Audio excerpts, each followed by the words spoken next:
Javier Guisado je gluhi španski komik, ki ga kličejo Čavi. Pred 2 letoma je bil v Sloveniji. Takrat je gledalce v svojem šovu El Xavi The Show nasmejal dobesedno do solz.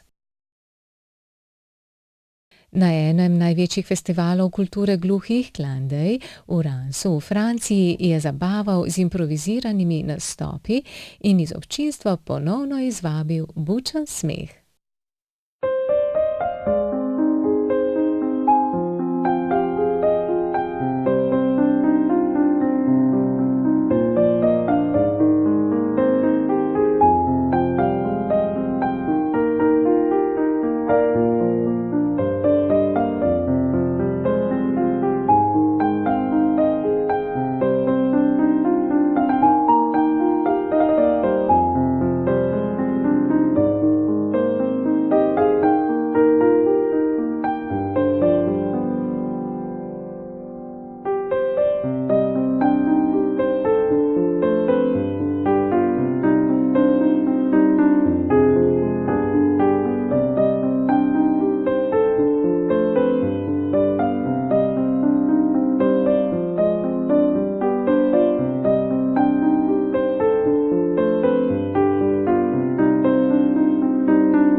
Čavi je do konca leta že polno zaseden, saj bo v svojih šovih nastopil v Litvi, Nemčiji, Ameriki, Italiji in Franciji. Upajmo, da bo kmalu spet obiskal tudi nas in nas ponovno nasmejal do solz.